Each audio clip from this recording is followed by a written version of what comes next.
aquí estamos nosotros, concentrados en esta Caracas bolivariana, para seguirle diciendo no al intervencionismo norteamericano en nuestra tierra. Y todos los gobiernos que de una u otra manera se oponen al imperialismo comienzan a ser atacados, comienzan a ser satanizados, y que ya Venezuela es un país ingobernable, que la fuerza de intervención rápida de los marines debe estar lista para venir a invadir a Venezuela. Bueno, yo les voy a decir algo, bastante montaña hay aquí, bastante sabana hay aquí, bastante historia hay aquí, bastante heroísmo hay aquí. Y saben una cosa, bastante pueblo hay aquí. Y saben otra cosa, bastantes cojones hay aquí para defender esta tierra, para defender esta patria de cualquier intruso que pretenda venir a humillar la dignidad de esta tierra sagrada de la Venezuela, de todos nosotros. ¡Carajo! ¡Que viva Venezuela! ¡Que viva la patria libre!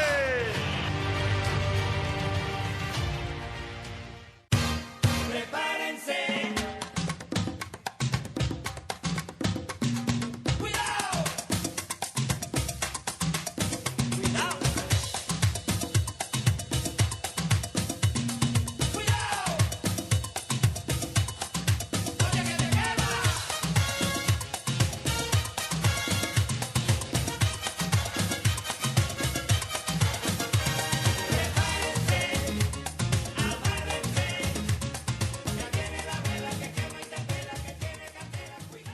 Today, the Department of Justice and State Department are announcing a historic $50 million reward for information leading to the arrest of Nicolas Maduro. Maduro uses foreign terrorist organizations like TDA, Sinaloa, and Cartel of the Suns to bring deadly drugs and violence into our country. Por último, yo sé que no fue la pregunta a mí, pero quiero contestar el cartel de los soles. No soy yo que lo digo. No es el gobierno de Estados Unidos. Eso fue un gran jurado de Nueva York. Fue un gran jurado de Nueva York que encausó a Nicolás Maduro y a Vladimiro Padrino y a Diosdado Cabello y toda una serie de líderes en el gobierno. Así que nosotros simplemente estamos actuando estamos hablando sobre algo que un gran jurado en el año 2020 identificó. No estamos inventando, eso es algo que dice un gran jurado a través de nuestro proceso judicial. And President Trump has made it crystal clear from day one, foreign terrorist organizations will not operate in our country any longer. TDA, Sinaloa, and now our Treasury has declared Cartel of the Suns also a terrorist organization. You know what's so brazen about Cartel of the Suns? Their logo is based on the Venezuelan military uniform, a sun, a symbol of a sun on their uniform. You have an intelligence community. Tienes una comunidad de inteligencia que ha estado, obviamente quiero decir, vi tu reportaje el otro día. Ya en los años 90, el Cartel de los Soles fue creado por la CIA. Esto no es ningún secreto. Quiero decir, esta es la verdad. Este es el cartel del que se dice que Nicolás Maduro está a cargo, pero puede que en realidad ya no exista. ¿Y estás confirmando que fue creado por la CIA en los años 90? Oh, absolutamente. Esto no es nuevo. Sí. El Cartel de los Soles es casi una broma entre nosotros, porque, quiero decir, ellos no se pusieron ese nombre, así que tienes este aspecto, ¿verdad? Tienes una agencia de inteligencia que, francamente, resistirá los cambios de presidencia. Tienen sus proyectos TSC en marcha y su capacidad para facilitar y reunir recursos del narcotráfico. Y esto es lo que intentan proteger. Entonces, ¿en qué les beneficia deshacerse de Nicolás Maduro, verdad?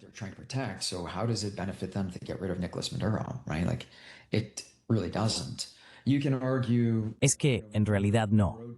Puedes argumentar, ya sabes, bueno, la doctrina Monroe, Hay que mantener un espacio de influencia en Venezuela y en las zonas circundantes del Caribe para que Rusia o China no consigan una posición estratégica. Parece ser un objetivo debido a su riqueza petrolera y a su gobierno de recursos de orientación socialista y nacionalista, que está siendo atacado bajo el pretexto de una guerra contra las drogas. Hay un funcionario que ha estado implicado en el señalamiento de Venezuela durante años, que trabajaba en el Departamento de Estado, pero parece desempeñar otro papel, posiblemente uno en Langley, y su nombre es Juan Cruz.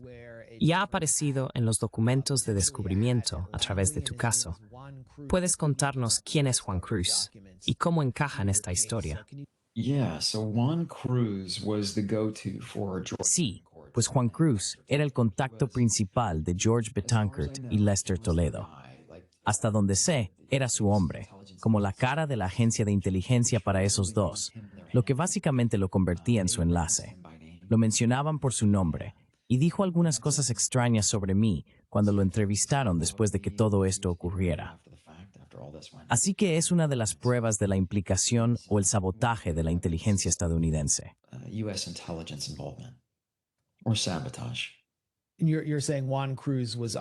Estás diciendo que Juan Cruz actuaba bajo la cobertura del Departamento de Estado como enlace de la CIA para esas dos figuras de la oposición venezolana que intentaban llevar a cabo una operación privada de cambio de régimen, George Betancourt y Lester Toledo. ¿Correcto? Desconozco en qué función o con qué capacidad trabajaba para la agencia, pero no es descabellado pensar que fuera un NOC u otro tipo de agente.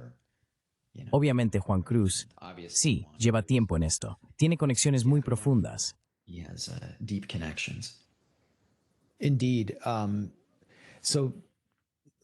Efectivamente. Entonces Lester Toledo te presentó a este general venezolano, un personaje muy turbio y controvertido. A Toledo y a Betancourt no les caía bien. Se llama Cleaver Alcalá, ¿correcto? Correcto. Y acabaste trabajando con él en la selva de Colombia para organizar la invasión o intervención en Venezuela, junto con Alcalá y sus hombres, que ya sabes, se estaban rebelando contra el ejército venezolano. Rebelling against the Venezuelan military. Right. And so this general was trusted. Exacto. Así que estabas trabajando con Alcalá. We're working with Alcalá in Colombia at a time when En Colombia, en una época en que el país tenía un gobierno muy proestadounidense que colaboraba con todas las agencias de Estados Unidos, el Pentágono, la CIA, la DIA y todas esas. Bajo Iván Duque, ahora el gobierno de Colombia, o al menos el presidente, es de izquierdas, Gustavo Petro. Pero en aquel entonces, Colombia era una especie de base de operaciones contra Venezuela. Entrevisté a Nicolás Maduro. Me dijo que el gobierno colombiano estaba muy implicado en tramar con John Bolton un atentado contra su vida, el ataque con drones. Entonces, ¿qué tipo de contactos tuvo usted con el gobierno colombiano y qué papel desempeñaron en la Operación Gedeón? Tuve una llamada telefónica que fue gestionada por Lester Toledo. Iván Duque básicamente prometió apoyo para esta operación, como campamentos, libertad de movimiento, la posibilidad de cruzar fronteras, cosas de ese tipo. Sí, fui a W Radio y dije esto en W Radio, e Iván Duque llamó a W Radio.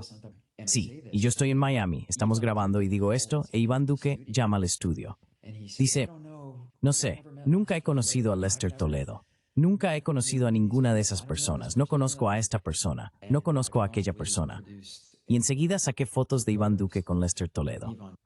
Así que aquí está, supongo, el matiz de la parte de Iván Duque. Iván Duque era el presidente y estaba alineado con Juan Guaidó, Leopoldo López, la CIA y, obviamente, la inteligencia colombiana.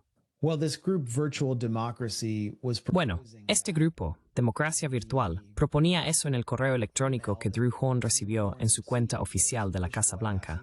Pedían entrenar hasta 500 combatientes en el campamento Moyoc, en Carolina del Norte, que está dirigido por Eric Prince y su empresa de mercenarios, Academy, antes conocida como Blackwater.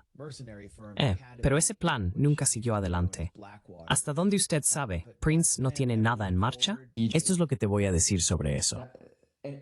Cuando miras el lado estratégico, Todo en los informes estratégicos parece realmente bien, te lo digo ahora mismo. Pero cuando se trata del nivel táctico, 500 hombres frente, digamos, a 50,000 tropas que controlan una ciudad y tienen un apoyo aéreo bastante decente con sus Sukhoi frente a los helicópteros de Eric Prince, no sé si eso habría llegado ni a rozar la pintura. It doesn't make sense to me because Quiero decir, no tiene sentido para mí, porque he estado en Venezuela varias veces y he visto una imagen de la sociedad que no creo que haya sido ni sea bien comprendida por Estados Unidos. Maduro tiene una gran base de apoyo. La guerra por Venezuela es básicamente una guerra de clases. Son las clases medias y altas las que quieren derrocar a Maduro. Y luego están las masas de personas que literalmente no figuraban en el mapa antes del predecesor de Maduro, quien fue elegido, no simplemente tomó el poder, Hugo Chávez. Ellos lo apoyan, y el ejército proviene en gran medida de ese sector. Se mantiene a pesar de las duras sanciones y respalda la estructura más amplia de lo que llaman la Revolución Bolivariana, que ha utilizado la riqueza petrolera para beneficiar a la población y al ejército. No parece que haya ningún fermento popular para una revolución armada en la que los estadounidenses fueran a intervenir y asesorar. Desde una perspectiva externa, parecía más bien que ibais allí con la idea de que tú y un grupo de boinas verdes podríais abriros paso luchando hasta Caracas. Y Marco Rubio, que representa al sur de Florida, quien busca un cambio de régimen total. Y parece estar utilizando la guerra contra las drogas como tapadera. Están pasando de atacar barcos pesqueros, muchos de ellos rumbo a Trinidad y Tobago, supuestamente transportando cocaína, básicamente ejecutando extrajudicialmente a presuntos narcotraficantes en alta mar, a la promesa de Donald Trump en Quantico de atacar Venezuela por tierra, supuestamente para atacar a los cárteles que ahora identifican como narcoterroristas.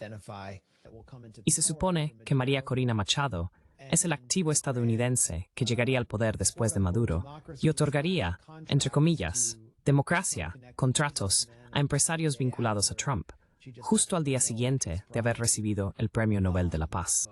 Quiero decir, tendrían que purgar el chavismo, lo que significa que millones de personas con una estructura social organizada tendrían que ser eliminadas de la sociedad, probablemente de forma bastante violenta. Y están armados. Muchos de ellos están armados para su autodefensa. Así que no veo cómo se podría evitar una masacre interna o una ola masiva de migración si simplemente se sigue adelante con una invasión. I had a chat with you this weekend, and I thought you had a pretty darn good idea, and you said you were going to share it with the president. I want to know if you did, and that is this opposition leader in Venezuela that won the Nobel Prize that said it really deserved to go to Donald Trump. Sounds like a pretty good leader to me for the people of Venezuela and the end of narco-terrorism and a better relationship with the U.S. Or if they choose maybe the 51st state, I don't know. Sounds good to me, but China se opone al uso o la amenaza del uso de la fuerza en las relaciones internacionales, así como a la injerencia de fuerzas externas en los asuntos internos de Venezuela bajo cualquier pretexto. China apoya la declaración que proclama a América Latina y el Caribe como zona de paz, así como el comunicado de los 33 países de la región sobre el establecimiento de una zona libre de armas nucleares. Se opone a cualquier acción que socave la paz y la estabilidad de América Latina y el Caribe. China siempre ha apoyado el fortalecimiento de la cooperación internacional para combatir los delitos transnacionales y reitera su rechazo a las acciones unilaterales de Estados Unidos, que exceden los límites razonables de aplicación de la ley contra embarcaciones de otros países. China exhorta a Estados Unidos a realizar la cooperación judicial y de aplicación de la ley dentro de los marcos jurídicos bilaterales o multilaterales pertinentes.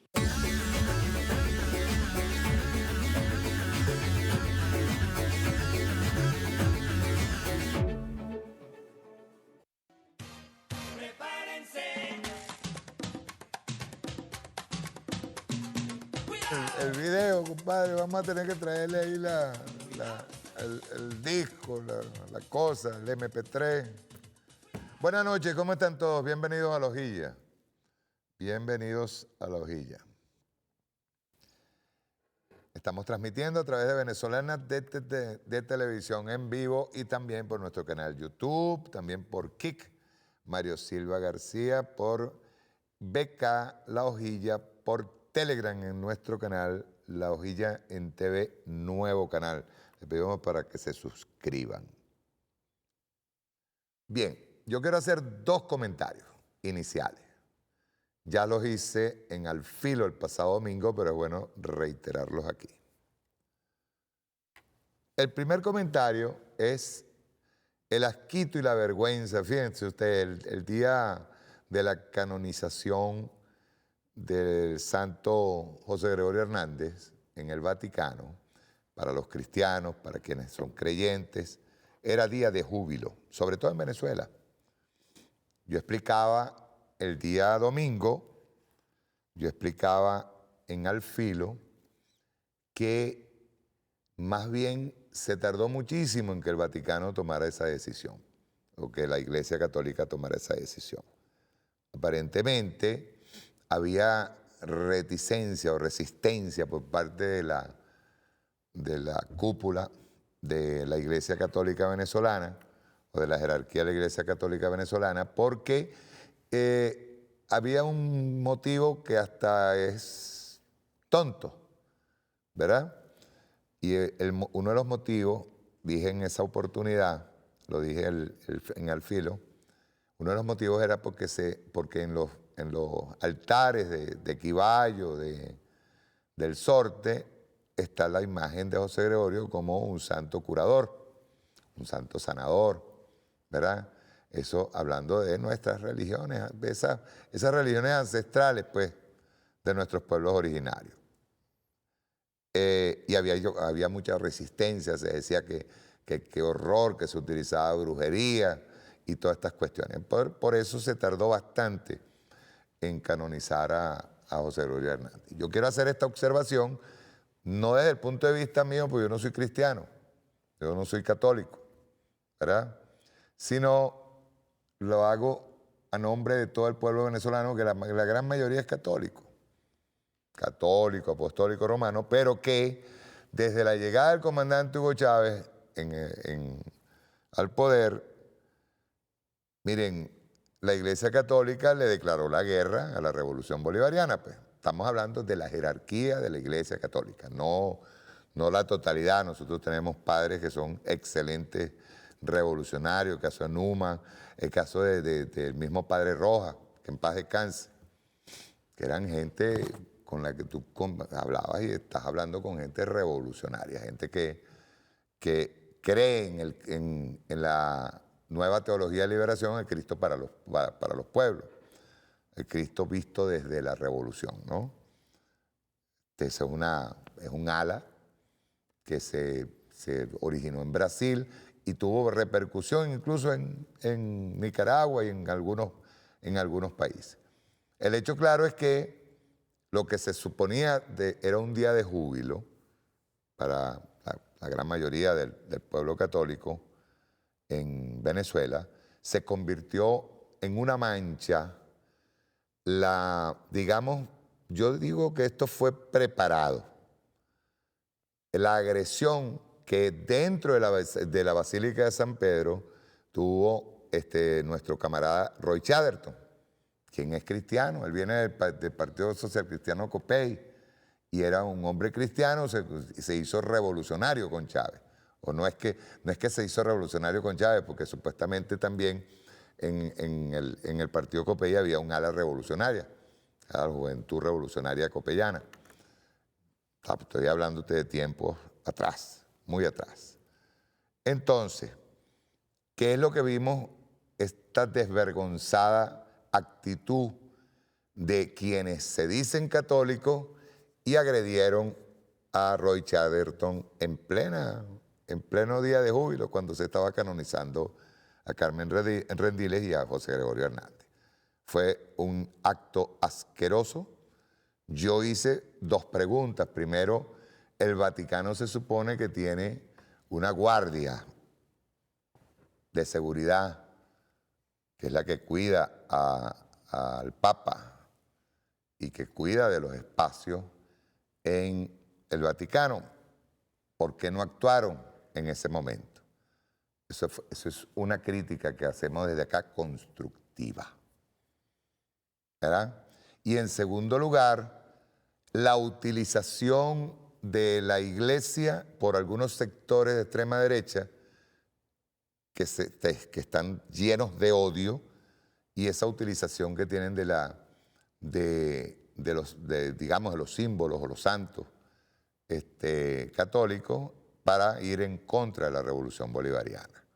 Yo estaba recordando el día del Filo, yo estaba recordando el tema de aquella vez que trataron de triangular a Chávez porque se decían que Chávez era satánico. ¿Te acuerdas cuando sacaron aquellas procesiones con unas vírgenes? Una la pusieron, recuerdo yo, que para triangular a Chávez, una la pusieron en Cagua, en el estado de Aragua. Pero repito, hay un rechazo generalizado, porque parece, la oposición, yo lo he venido diciendo, pareciera que le gustara estarse dando un disparo en el pie. Porque hay muchos cristianos, y nosotros sabemos de algunos curas que han utilizado el púlpito para hacer política, en vez de montar su partido político, ¿verdad? A ponerse a quejarse y a tratar de atacar siempre a la revolución bolivariana, al presidente, al comandante Chávez primero, y ahora al presidente Nicolás Maduro y a toda la dirigencia de la revolución. ¿Qué es lo que vemos nosotros con disgusto? ¿Y por qué se da un disparo en el pie otra vez la oposición venezolana? La utilización de la religión para atacar no la ve bien el venezolano. Y lo digo desde la tranquilidad y la paz que nosotros le rogamos a esa gente que deje de estar utilizando la religión como un arma de guerra, como un acto hostil de división y odio. Lo que le hicieron a Roy Chatterton, que, ojo, siempre hay el que va a llevar la camarita, lleva su celular para poder multiplicar en esos círculos de odio, multiplicar lo que empezaron a llamar por allá en Miami, la gusanera, empezaron a llamar un acto heroico por parte de la persona que agarró y le saltó encima y empezó a atacar a Roy Chatterton. Nosotros, desde acá, desde Venezuela, no lo digo yo como católico, porque no lo soy, pero nosotros creemos que es la utilización de la religión, y créanme, la CIA sabe lo que hace y sabe cómo lo hace, la utilización de la religión para dividir, para plantear odio entre los seres humanos, no es nada nuevo. Ya nosotros lo vimos con el comandante Chávez y lo estamos viendo también reiterar en el caso del presidente Nicolás Maduro, que decretó día de júbilo para los católicos. Nosotros somos un país laico, un país en donde ninguna de las religiones tienen ¿cómo le digo yo?, tienen la preponderancia o poder como para manejarse en el país o para manejar políticas de Estado. Eso pasaba en la Cuarta República. La jerarquía de la Iglesia Católica en este país, en la Cuarta República, hacía lo que le daba la gana. Y cuando hablaba un cardenal, generalmente los gobernantes o políticos de turno de la Cuarta República temblaban. No, aquí esto es un país laico, territorio laico, un territorio en donde se respeta todas las expresiones religiosas, todas. Y hay una cosa también que nos están tratando de traer, que es que Venezuela nunca lo ha sentido como propio, que es el tema de utilizar la religión para la división o crear el odio entre religiones. Eso no va a pasar aquí en Venezuela. Repito, nosotros somos un país laico, un país que es muy tolerante al tema de las religiones, respetamos todo tipo de religiones, pero el acto hostil fue para manchar la canonización de José Gregorio Hernández y de Carmen Rendiles. Ese era uno de los comentarios que quería hacer. El segundo comentario, y tiene que ver con el video inicial, la mentira tiene patas cortas. En este momento hay un rechazo generalizado en el mundo que saben para qué y por qué está utilizando esa tesis del narcotráfico en contra de Venezuela y cuáles son las intenciones y los objetivos de Estados Unidos. ¿Verdad? Yo les decía recientemente que al perderse las elecciones en Bolivia, prácticamente nosotros el sur lo tenemos, confiamos en la lucha de los pueblos, pero no en los gobiernos que se han venido instalando. Este señor, recientemente electo en Bolivia, ya ha invitado, me imagino yo, a la Premio Nobel, la invitó, me imagino ya pensando en la posibilidad, porque ese es el juego que tienen, de que la Premio Nobel sea digamos, la próxima que entre en Miraflores, claro, está cargada con los marines, ¿no? Eso es lo que estamos viendo ahorita. ¿Qué ha sucedido? Y esto es bueno que nosotros lo analicemos. Sueltan a Yanine Áñez, primer día de gobierno de la extrema derecha que tomó el gobierno en Bolivia. Ya soltaron a Yanine Áñez. Pero hay algo peor, para que ustedes vean cómo se mueve la extrema derecha en los países que toman el poder, así como cuando llegó Macri al poder, que desarmó cualquier tipo de avance social, que se haya llevado a cabo en Argentina o de avance social que se haya llevado a cabo en Uruguay, que es lo primero que hicieron en Colombia también. Los tribunales absolvieron de un cargo de soborno al señor narcotraficante Uribe Vélez. ¿Qué dice Estados Unidos?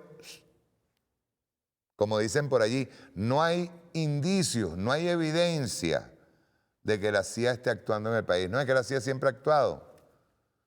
En Colombia, en Venezuela, en Bolivia sobre todo, dieron al traste con estos 20 años de cambio del Estado plurinacional de Bolivia, dieron al traste y montaron a la extrema derecha.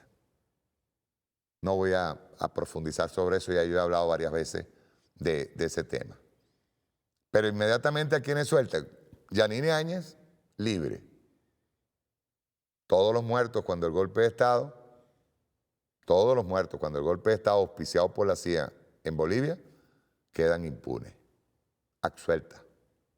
Igual el caso de Uribe Vélez, porque el caso de Uribe Vélez es hasta tragicómico, porque le están acusando de soborno. Vean ustedes, cuando es responsable de los falsos positivos y la muerte de miles de colombianos, nada más que por el solo hecho de ser sospechosos de ideologías de izquierda. Esto es bueno que nosotros hagamos esta reflexión. Igual pasa, yo respeto muchísimo a Petro, ¿verdad? Y respeto a Lula. Yo tengo mis críticas con ellos, ¿verdad? Hay una actitud valiente por parte de Petro que no se puede negar. Petro ha venido respondiéndole a la agresión de Donald Trump, del gobierno norteamericano, que está desatado, que tiene ahora mismo, está haciendo todo lo posible no solamente en el caso de Milei, que es apoyar, ellos hablan de la injerencia rusa en las elecciones de Estados Unidos, y resulta que Estados Unidos se mete en todas las elecciones del mundo, en todas, sobre todo cuando ellos ven a alguien que los critica. En el caso de Petro, que Petro ha venido denunciando que hay crímenes cometidos contra pescadores, que dicho sea de paso ya salieron, se evidenciaron los crímenes que se están ejecutando en el Caribe a pescadores. No hay prueba, no hay nada en absoluto que diga que ahí llevaban droga, lo que hay es muertos. De hecho, una de las personas, creo que fue en Ecuador, que se le envió a Ecuador, fue en Ecuador, ¿verdad?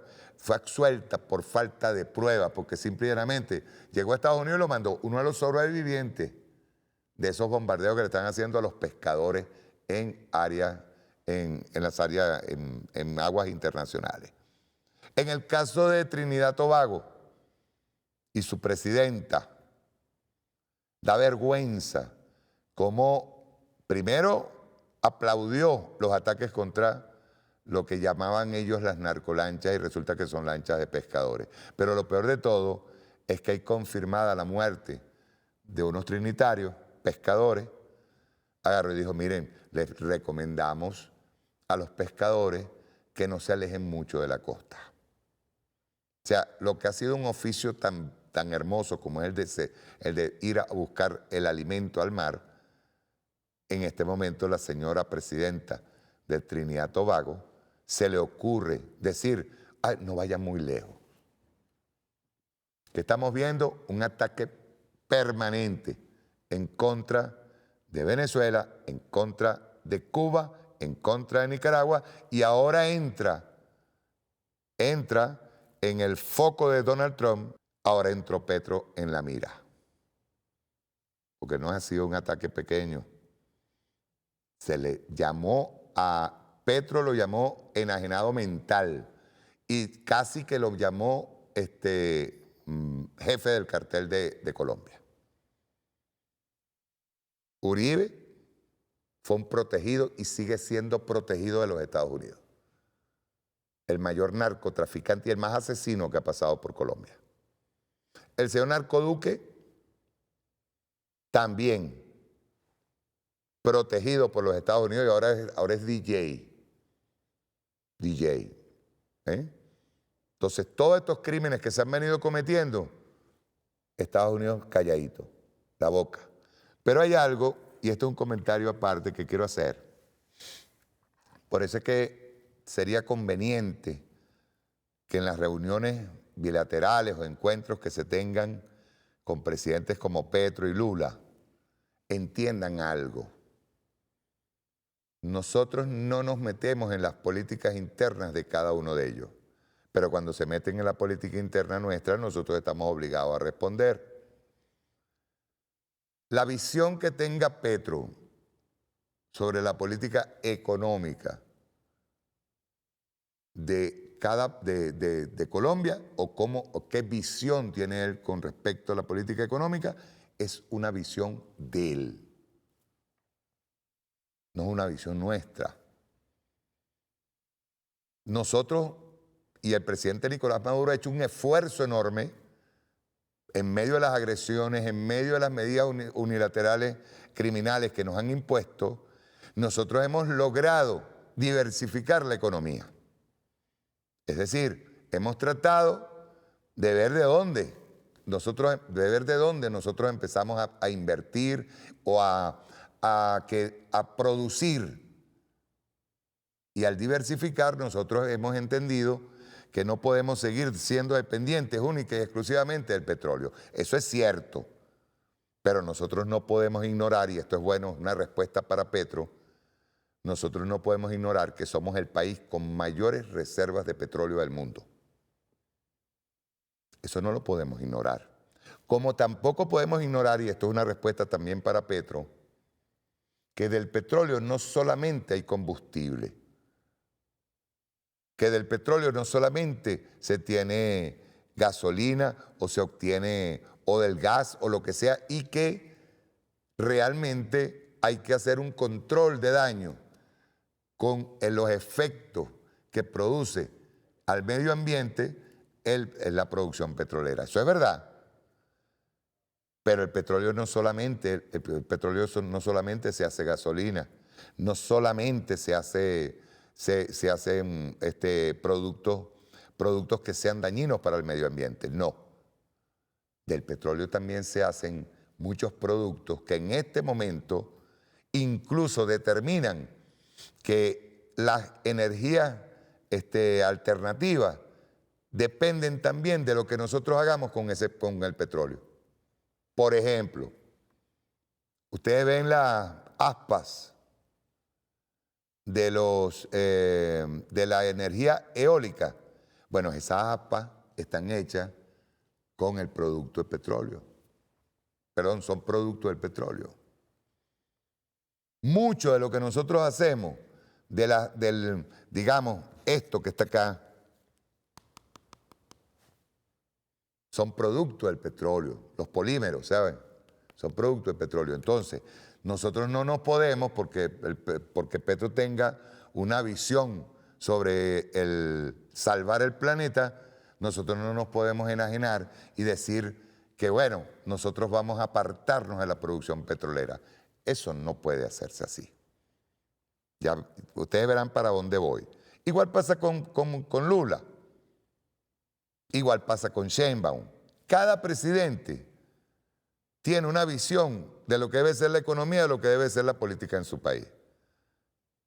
Pero lo que no puede hacer es exportar o criticar o imponer esa política a otros países.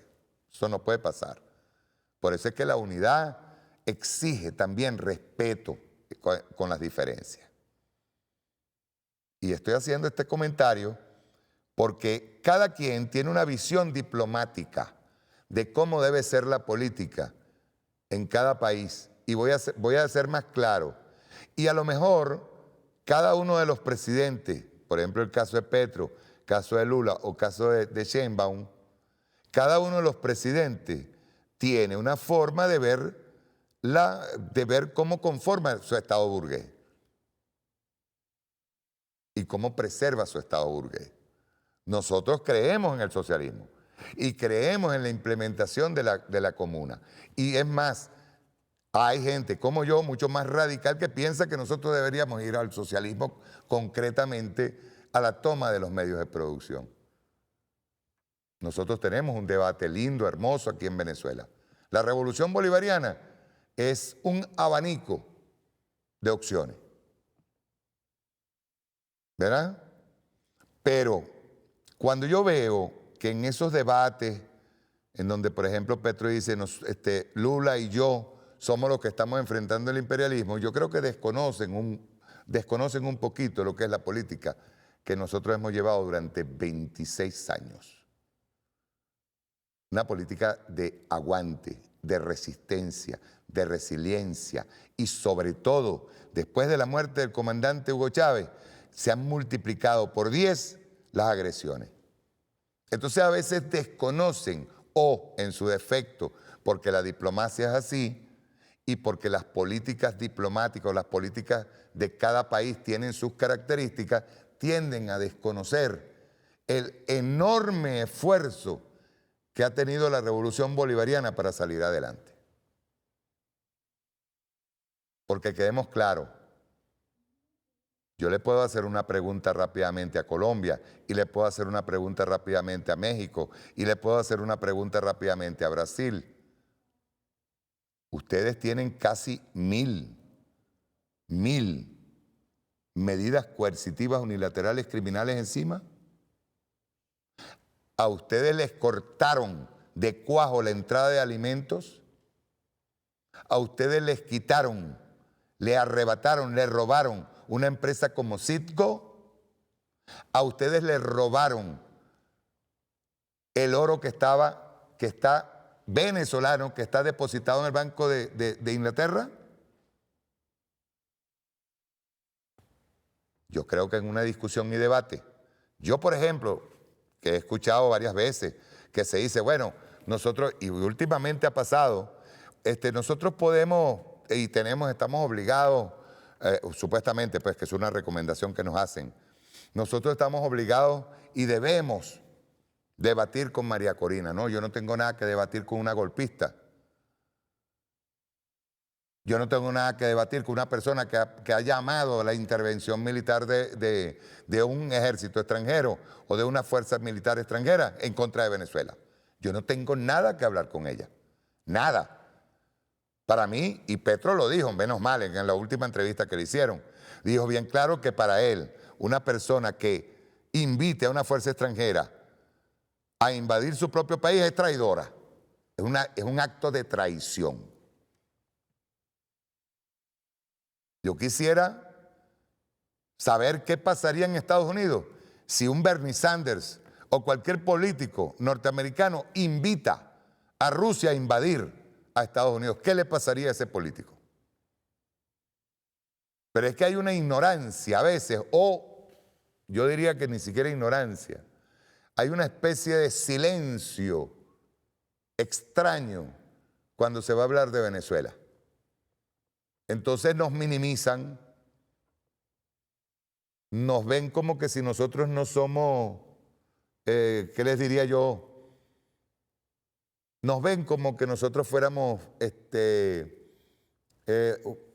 nosotros estamos cometiendo demasiados errores. Más o menos ese es el tema. Y uno dice, ¿por qué? Ya cuente qué. ¿Por qué eso pasa así? América Latina tiene que estar en este momento, y debo decirlo con entera responsabilidad, América Latina tiene que estar en este momento, camaradas, unida más que nunca. Unida más que nunca. Estamos obligados a estar unidos. Y cada razonamiento político, económico, ideológico que tenga un país, que lo tengan ellos, debatan. Nosotros tenemos que unirnos para defendernos de ese imperialismo, con nuestras diferencias, pero no ignorar la lucha y no ignorar los problemas que nosotros hemos tenido. Eso no se puede ignorar para nada. Y tampoco se puede agarrar y diplomáticamente, defendiendo sus intereses, porque cada presidente va a defender sus intereses, defendiendo sus estados burgueses, pensar que nosotros somos los equivocados y ellos no. No, eso puede quedar bajo debate, como debe ser, bajo debate. Ahora mismo, Colombia, yo diría que la izquierda colombiana, esa izquierda colombiana, que está, en este caso, la encabeza Petro, esa izquierda está bajo ataque. Y nosotros inmediatamente nos hacemos solidarios con el pueblo colombiano de izquierda, porque sabemos que la posibilidad de un golpe de Estado o de un magnicidio en Colombia está cercano, porque a Estados Unidos le molesta que exista un presidente que tenga la dignidad de responderle. Así como nuestro presidente está, y tenemos que protegerlo, no solamente a nuestro presidente, sino a nuestra alta dirigencia, tenemos que defenderla, porque sabemos que estamos en la mira del imperialismo norteamericano. Entonces, dentro de nuestras diferencias, vamos a respetarnos. Nosotros no podemos ignorar que somos el país que tiene mayores reservas de petróleo. De hecho, si nosotros certificáramos en este momento el oro, yo se lo puedo decir de antemano, probablemente seamos el país con mayores reservas de oro. Entonces, de alguna manera, hay que entender que nosotros estamos, y el mundo está sujeto a otras variables de producción con el tema petrolero. No es solamente el daño que haga la gasolina o el consumo de combustible o hidrocarburos, pues. No, nosotros tenemos otras cosas que hacer con el petróleo, pero no podemos enajenarnos de esa producción. Vamos a ver esta tensión entre Colombia y Venezuela. Esta tensión entre Colombia y Estados Unidos. Petro versus Trump. Rueda.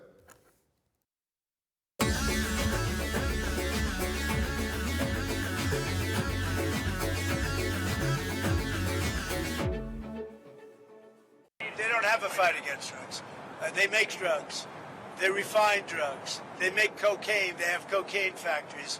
They have no fight against drugs. And I'm stopping all payments to Colombia because they don't have anything to do with their fight against drugs. And in fact, even when they had better presidents than they have right now, that's how they're making a lot of money, drugs. I used to complain about it when they had a very nice president, but he wasn't doing it. It was all talk. They are a drug manufacturing machine, Colombia, and we're not going to be part of it. So we're going to drop all money that we're giving to them. It has nothing to do with them stopping drug production. And you look at the fields are loaded up with drugs, and they refine the drugs, and they make tremendous amounts of cocaine. and they send it all over the world and they destroy families. No, Colombia is out of control, and now they have the worst president they've ever had. He's a lunatic who's got a lot of problems, mental problems. Pero al enfrentar el tema en el Mar Caribe, que nada tiene que ver con el fentanilo, lo que los Estados Unidos está produciendo es que lo que quiere es el petróleo de Venezuela y de Guyana. La codicia petrolera es la que está detrás de la estrategia que está tirando misiles sobre pescadores. Hay ya pescadores de la isla de Trinidad y Tobago que murieron bajo un misil. 2 men believed to be Trinbagonians were killed in the latest U.S. drone strike of Venezuelan waters. Joseph was a fisherman. Both his relatives and residents are denying strenuously that he was involved in drug trafficking. They say his killing was unjust. On the U.S.'s 5th airstrike, Trinidadians Chad Joseph and another man identified only as Samaru were among 6 people killed on Tuesday. Allá, el video de una lancha que no estaba surcando el mar, sino que tenía los motores levantados y por tanto quieto, al cual le cayó un misil. Todavía no sabemos exactamente el punto. Allá, pescadores jóvenes que salieron de sus casas en Santa Marta y no han vuelto. Aún no es tiempo de decir lo definitivo, pero nos preocupa porque sus familiares están llamando. Les pido a todos los familiares en donde sus hijos o maridos no estén retornando de manera extraña a casas en donde existan puertos, que avisen inmediatamente a las autoridades y veremos qué ha pasado con ellos. Porque si lo que está sucediendo es que alguno de los colombianos haya muerto bajo los misiles, le pedí a todos los abogados de derechos humanos que hoy les pedimos disculpas porque el Estado colombiano los asesinó y persiguió en las pasadas décadas, que nos ayuden a establecer a escala internacional y nacional las demandas y denuncias si colombianos han sido asesinados por los misiles. Colombia aprobó la resolución que toda política de drogas se debe sujetar a derechos humanos. El general almirante Alvin, del Comando Sur, jefe del Comando Sur de los Estados Unidos, ha renunciado. Me quito el sombrero de civil, almirante. Si usted renunció porque no quiere ser cómplice de una violación, de un crimen de guerra, bienvenido. Nosotros queremos lo mismo. No puede usarse las armas de ningún ejército del mundo contra la humanidad. Dije en las calles de Nueva York, lo repito en este programa, y menos tampoco en el Mar Caribe, y menos contra colombianos y colombianas, pescadores inocentes. Le solicito al presidente Trump contener su codicia petrolera, pensar en la humanidad, pensar en la eficacia de una América grande. Una América grande es una América en donde los pueblos que habitan las Américas, desde Alaska hasta la Patagonia, sin exclusión, dialogan sobre sus problemas comunes, porque dialogando y con argumentos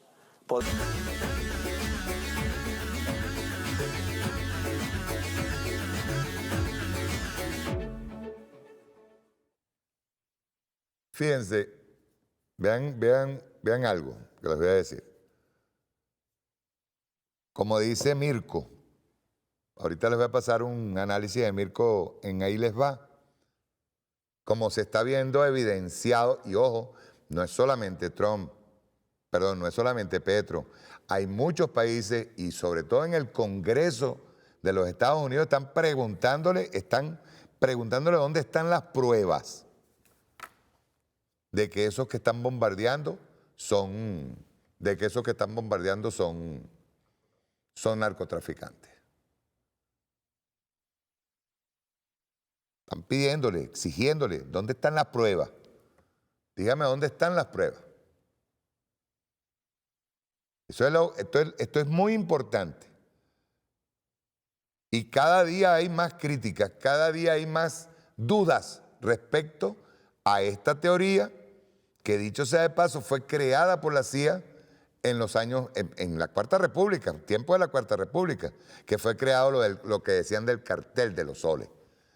Miren, la DEA, estoy diciéndole así bien claro, la DEA, en tiempos, escúchese bien lo que le voy a decir, en tiempos del 2002, 2003, 4, 5, 2005, 2006, estaba instalada una oficina de la DEA en lo que llamaban aquello la ONA, o la CONACYT en ese momento. Y cuando se le dijo, cuando Chávez agarró y dijo, no, la DEA se va del país, y se entró a esa oficina, encontraron maletines para escuchar conversaciones de nuestros dirigentes políticos. ¿Ven? Y la DEA escúchese bien, porque una de las cosas por las que salió es porque había lo que llaman entregas controladas, ¿sabes? Para saber quién era el que recibía en Estados Unidos la droga. Entonces se enviaba, la misma DEA coordinaba las entregas controladas conjuntamente con la CONACYT. ¿Y qué sucedió? Que la CONACYT, las autoridades venezolanas, ya en la Revolución Bolivariana decían, ok, ¿cuánto van a mandar? Bueno, estamos mandando 500 kilos. Una entrega controlada para saber quién era el que la recibía. Y resulta que allá llegaban 100 kilos. ¿Dónde estaban los 400 kilos? La DEA es el mayor cartel de distribución de droga de los Estados Unidos. Y eso no es de ahora. La DEA y la CIA manejaron con capitales del narcotráfico a los grupos que estaban operando desde Honduras en contra de la revolución nicaragüense. La DEA ha manejado, escúchese bien, en Afganistán, cuando llegan los talibanes al poder, la DEA de inmediato, o en la guerra contra Afganistán, se multiplicó por 10 los cultivos de opio.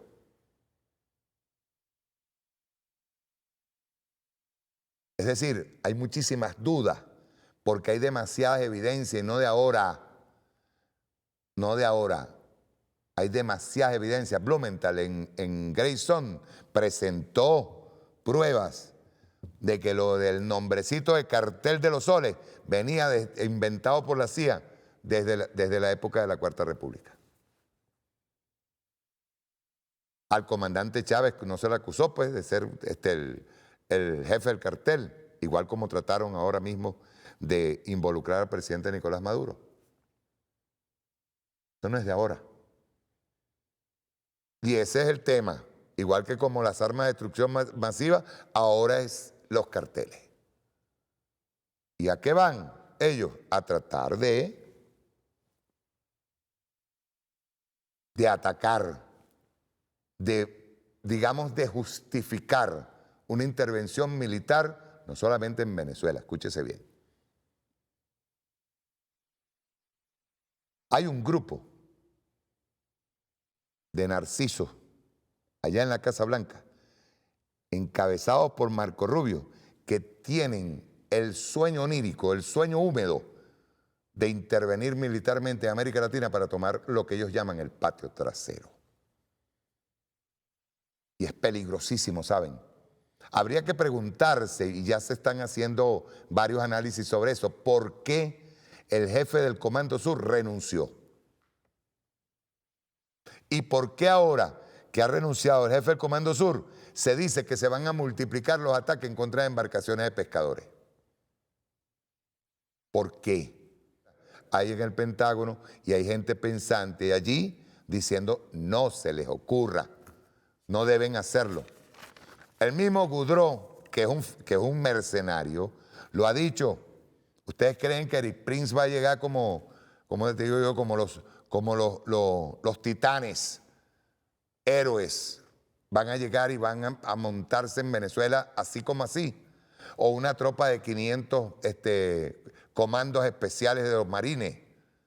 No, hermano, eso no funciona así. Y ya hay gente que se lo está diciendo a Donald Trump. Que hay la presión psicológica, sí la hay, y eso ha hecho que sectores de profesionales, no voy a decir clases medias, estén en este momento diciendo, pero es que aquí puede pasar algo. No, aquí no va a pasar nada. Aquí no va a pasar nada. Y si se les ocurriera entrar, sería la derrota para el imperialismo. Eso hay que decirlo. Sería la derrota. Vamos a ver este análisis de Mirko. Él dice que hay una gran diferencia entre Colombia y Colombia. Vamos a verlo. Rueda.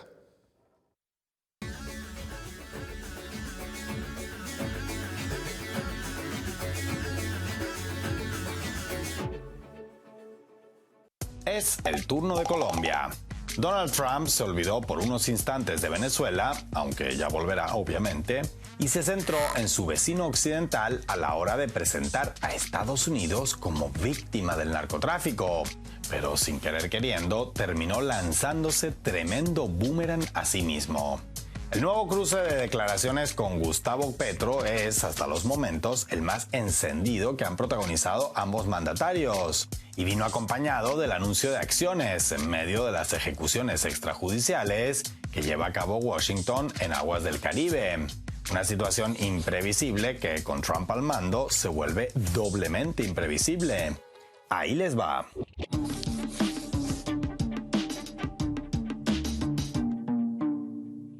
Lunático con problemas mentales, ignorante y grosero, líder narco. Donald Trump y Gustavo Petro se están diciendo de todo y nada bonito.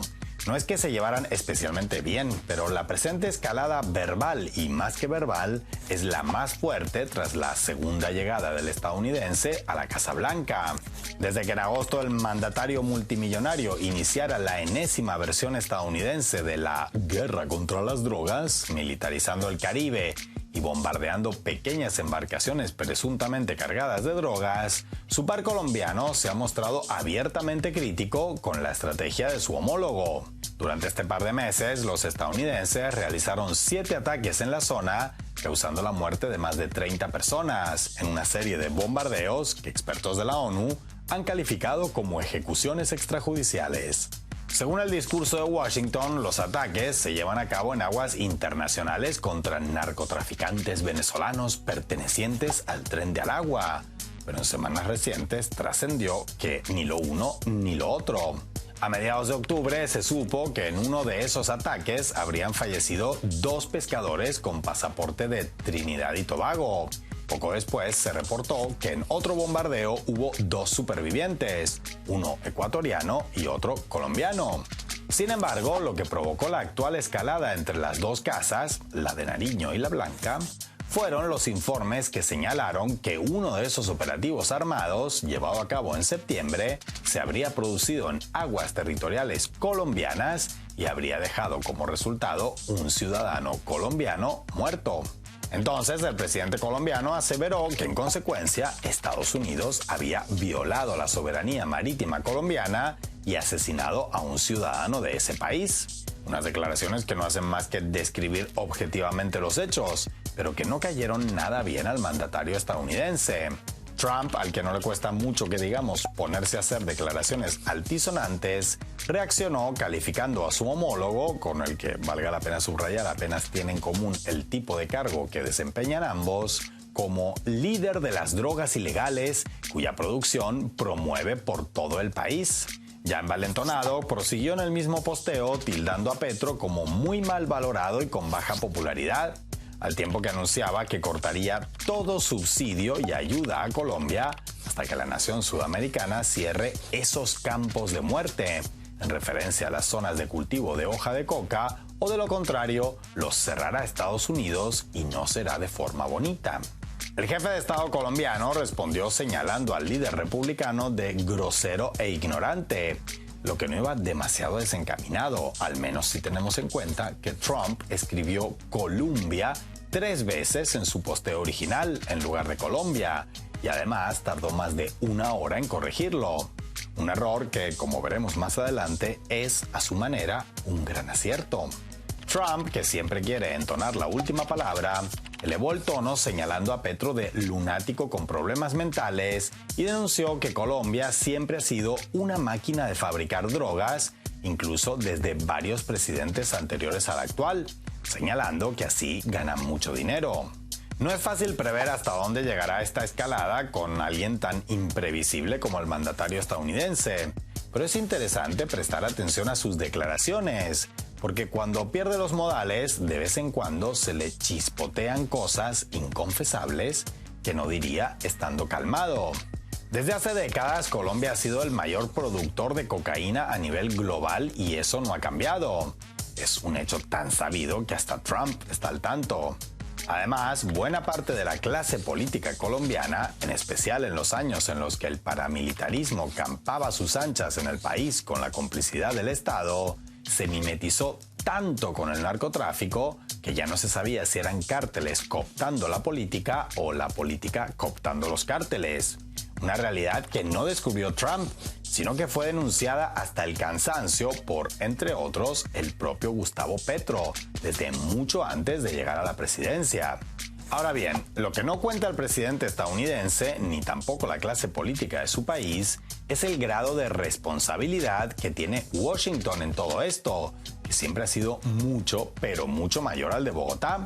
Por ejemplo, ¿cómo puede ser que, habiendo abundante presencia militar estadounidense desde hace décadas en Colombia, esta no ha dejado de exportar cocaína por toneladas al resto del mundo? ¿Estamos ante un caso flagrante de inutilidad del Pentágono o de complicidad? ¿Qué hay del peso del narcotráfico en el sistema financiero y político estadounidense?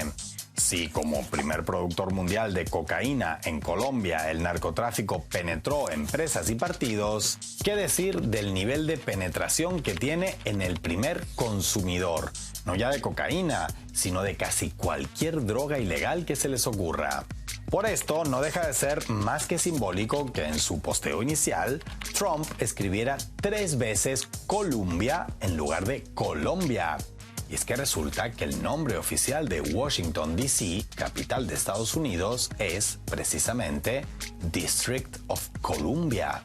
Así, sin darse cuenta, con su error, el presidente estadounidense dijo una gran verdad.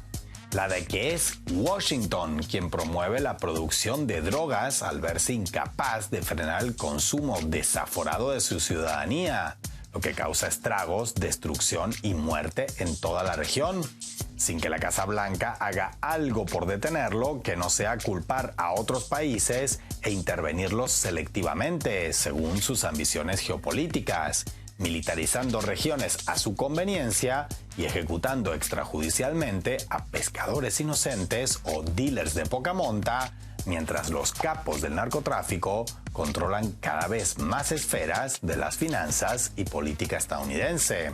Un claro caso de proyección que no es exclusivo de Trump, sino que sigue la estela iniciada por sus antecesores en la presidencia de militarizar en el extranjero un problema de salud pública nacional. O, parafraseando el famoso refrán, la Casa Blanca denuncia la Colombia en el ojo ajeno, pero ignora la Columbia en el suyo propio.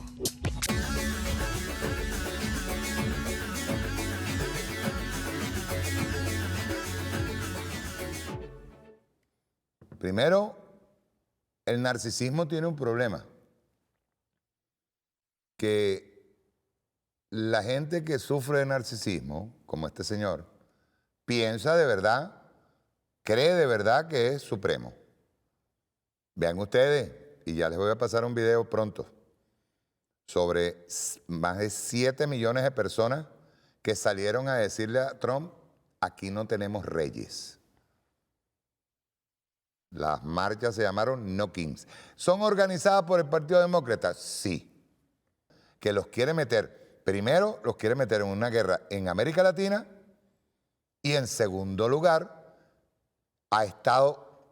hicieron un pacto él y Netanyahu, y ya Netanyahu comenzó otra vez las operaciones de bombardeo para seguir matando. Más de 40 personas murieron en un solo bombardeo. en Palestina. ¿Por qué? ¿Por qué ese alto al fuego? ¿Por qué esa tregua? Una tregua. ¿Para qué? Para tratar de parar la oleada mundial en contra del genocidio perpetrado por el sionismo y apoyado por Donald Trump. Ellos siguen con la idea de exterminar al pueblo palestino y tomar Gaza.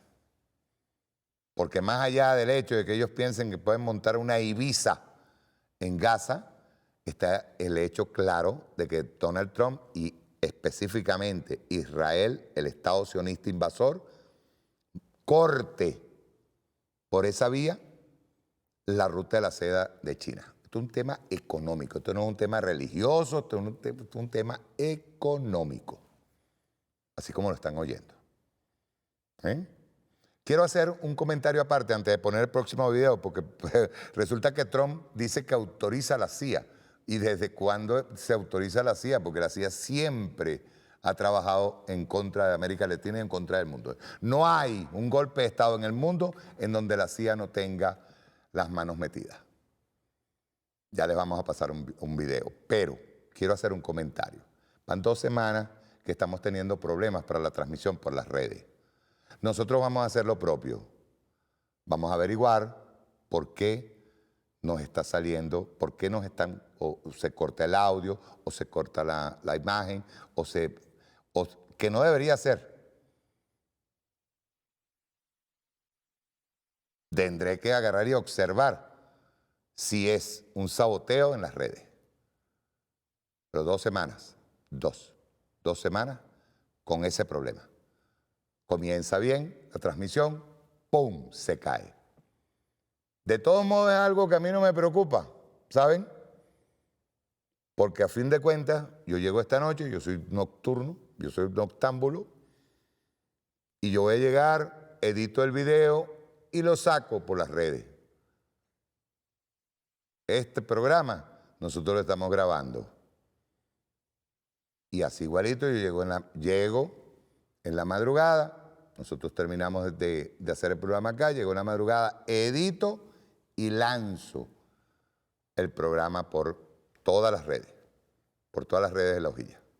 Pero llevamos 2 semanas. Vamos a hacer lo propio, vamos a investigar por qué. 2 semanas consecutivas. Comienza bien, ¡pum!, viene la interrupción. Pero voy a hacer lo propio, que es investigar. Vamos a ver a Trump, que autoriza a la CIA, y cuándo no.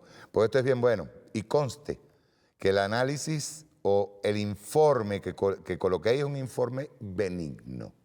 Vamos a verlo, rueda.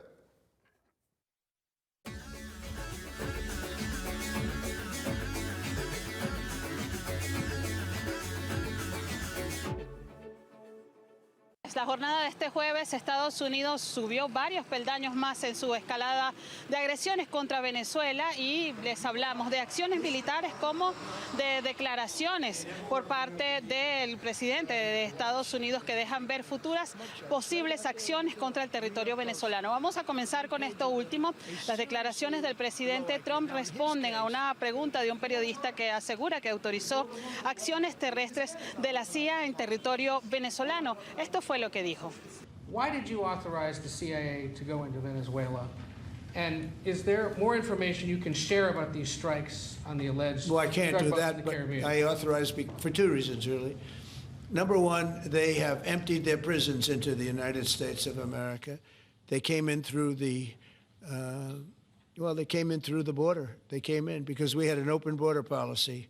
And as soon as I heard that, I said, a lot of these countries, they're not the only country, but they're the worst abuser. And they've entered they've allowed thousands and thousands of prisoners, mental institution, people from mental institutions, insane asylums, emptied out into the United States. We're bringing them back, but that's a really bad, and they did it at a level that probably not, many countries have done it, but not like Venezuela. They were down and dirty. And the other thing are drugs. We have a lot of drugs coming in from Venezuela. And a lot of the Venezuelan drugs come in through the sea, so you get to see that. But we're going to stop them by land also. Más tarde, el presidente venezolano Nicolás Maduro ofreció un discurso durante un acto del Consejo Nacional por la Soberanía y la Paz del país, donde recibió propuestas de los distintos sectores que participan en esta iniciativa por la paz nacional. En ese lugar respondió a lo que ha significado la participación de la CIA en América Latina. Lo escuchamos. No a los golpes de Estado dados por la CIA, que nos recuerda tanto a los 30.000 desaparecidos por la CIA en los golpes de Estado contra Argentina, al golpe de Estado de Pinochet y los 5.000 jóvenes asesinados y desaparecidos. ¿Hasta cuándo golpes de Estado de la CIA? América Latina no los quiere, no los necesita y los repudia. Sobre este tema, la República Bolivariana de Venezuela emitió un comunicado en el que asegura que observamos con extrema alarma el uso de la CIA, así como los despliegues militares anunciados en el Caribe que configuran una política de agresión, amenaza y hostigamiento contra Venezuela. En el documento oficial se asegura que esta afirmación de haber autorizado a la CIA es un hecho sin precedentes que constituye una gravísima violación del derecho internacional y de la Carta de Naciones Unidas. Sobre este tema, en general, también queremos destacar a esta hora un comunicado que emite el movimiento de países no alineados en el que los ministros de Relaciones Exteriores de este organismo multilateral expresa su preocupación por el desarrollo de los acontecimientos en el Caribe. Les decíamos al principio que durante esta jornada también se desarrollaron acciones militares que significan peldaños más en esta escalada contra Venezuela, y nos referíamos al vuelo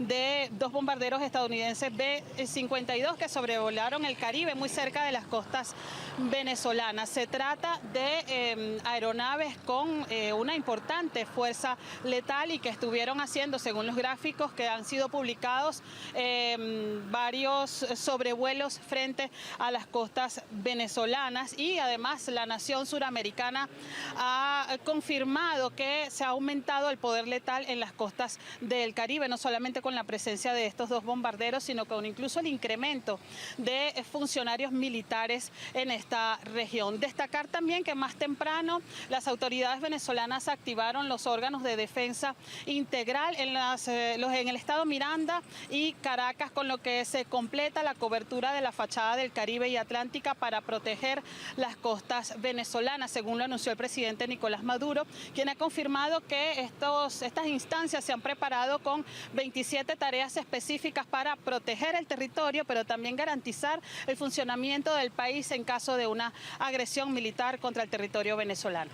Ya todos sabemos que Estados Unidos y muy especialmente la CIA se han involucrado profundamente y muchas veces violentamente en la política de otros países del continente americano a lo largo del tiempo. Estas intervenciones condujeron a golpes de Estado, guerras civiles y dejaron heridas profundas en esas naciones. En total, se calcula que Estados Unidos y la CIA se han involucrado en la política interna de al menos 14 países de América Latina. Estas intervenciones han dejado secuelas políticas, económicas y sociales que aún se sienten hoy y han alimentado un sentimiento anti-estadounidense muy presente en Latinoamérica. Comencemos por uno de los golpes de Estado made in the US más claros e indiscutibles de todos. Guatemala, 1954. Golpe contra Jacobo Arbenz. A mediados de los 50, el entonces presidente guatemalteco Jacobo Arbenz se encontraba impulsando una ambiciosa reforma agraria en el país. Esto con el objetivo de distribuir más equitativamente la tierra ociosa y reducir la desigualdad rural. Pero esta medida afectaba directamente a la United Fruit Company, o también conocida coloquialmente en Centroamérica como Mamita Yunay, una poderosa multinacional estadounidense con enormes extensiones de tierra en Guatemala y hoy conocida como Chiquita. Guatemala, junto con países como Honduras o Costa Rica, formaban parte de las llamadas repúblicas bananeras, economías dependientes casi por completo de este solo cultivo que era justamente controlado por megacorporaciones estadounidenses como United Fruit Company. Estas empresas acumulaban vastas propiedades y una enorme influencia política, y cualquier intento de reforma agraria, impuestos o regulación amenazaba sus intereses directamente. En Washington, los lobbies empresariales trabajaban estrechamente con funcionarios del gobierno estadounidense para asegurar intervenciones cuando se veían perjudicados sus sus negocios. Pero no solo era un asunto económico.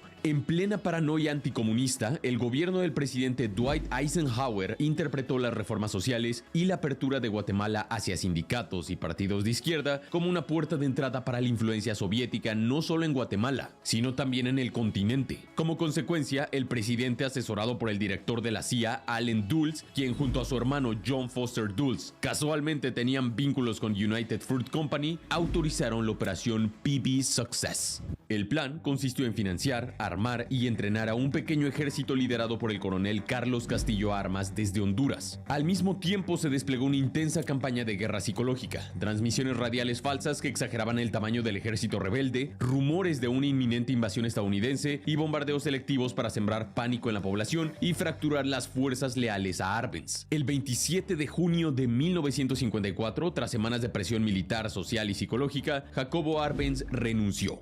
El coronel Castillo Armas asumió el poder, revirtiendo las reformas y restaurando privilegios a United Fruit Company. En los primeros meses de su gobierno, Castillo Armas detuvo y ejecutó a miles de partidarios de Jacobo Arbenz. Lo que siguió fueron casi 4 décadas de guerra civil en las que las guerrillas de izquierda se enfrentaron a una sucesión de regímenes autoritarios respaldados por Estados Unidos, cuyos abusos incluyeron incluso un genocidio contra los pueblos mayas. Chile, 1973, golpe contra Salvador Allende.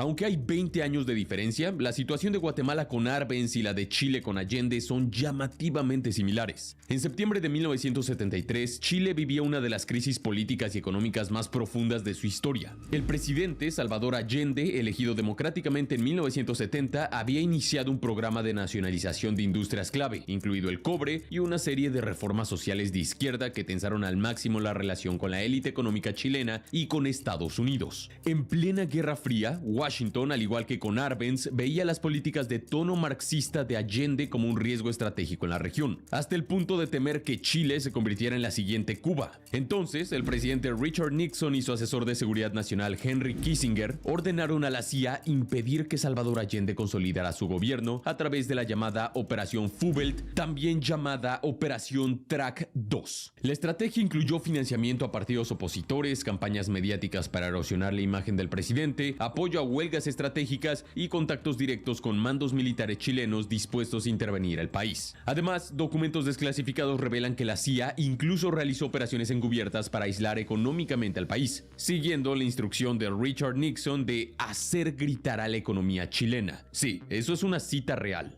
Las consecuencias fueron brutales. El 11 de septiembre de 1973, las Fuerzas Armadas chilenas, lideradas por el general Augusto Pinochet, comenzaron a bombardear con cohetes de 70 milímetros el Palacio de la Moneda con cazas Hawker Hunter, y comenzó una dictadura militar brutal que duraría 17 años. Y por supuesto, cambiaría la historia de Chile para siempre. Panamá, 1989. Derrocamiento de Manuel Antonio Noriega. El 20 de diciembre de 1989, Estados Unidos lanzó la Operación Causa Justa, una invasión a gran escala para capturar al general Manuel Antonio Noriega, entonces gobernante de facto de Panamá. Durante esos años, Manuel Noriega había sido un valioso colaborador de la CIA. Este proporcionaba inteligencia sobre Centroamérica, facilitaba operaciones encubiertas contra Nicaragua y colaboraba en la lucha contra cientos de grupos armados. Sin embargo, su relación con la CIA y con Estados Unidos se deterioró cuando empezaron a acumularse acusaciones de que él mismo estaba implicado en el tráfico internacional de drogas y lavado de dinero, al tiempo que se volvía políticamente impredecible y cada vez más autoritario.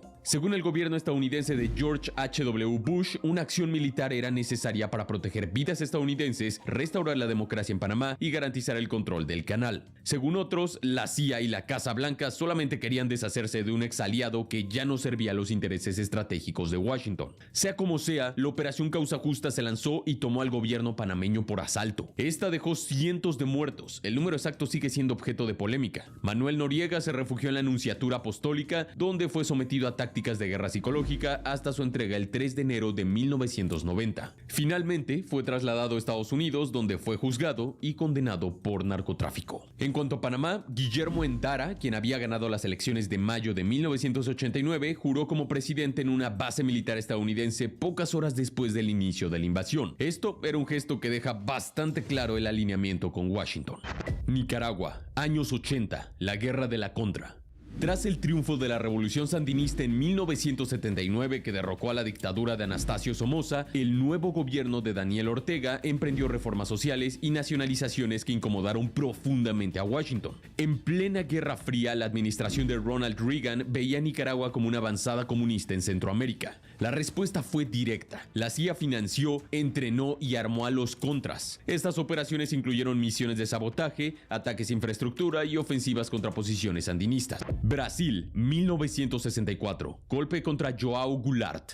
El 31 de marzo de 1964, las Fuerzas Armadas brasileñas depusieron al presidente João Goulart, acusado por la élite política y militar de simpatizar con el comunismo y amenazar el orden económico de Brasil. Estados Unidos veía a Goulart con recelo y ante el avance del golpe activó la operación Brother Sam, una flota naval enviada hacia la costa brasileña con suministros de combustible, armas y equipos, lista para apoyar a los militares en caso de resistencia. También hubo contactos entre la embajada estadounidense y líderes golpistas antes y durante la crisis. Tras la caída de Goulart, Washington reconoció de inmediato al nuevo gobierno del general Humberto de Alencar Castelo Branco y fortaleció la cooperación con la dictadura militar que gobernaría Brasil durante las siguientes 2 décadas. Argentina, 1976, golpe cívico-militar.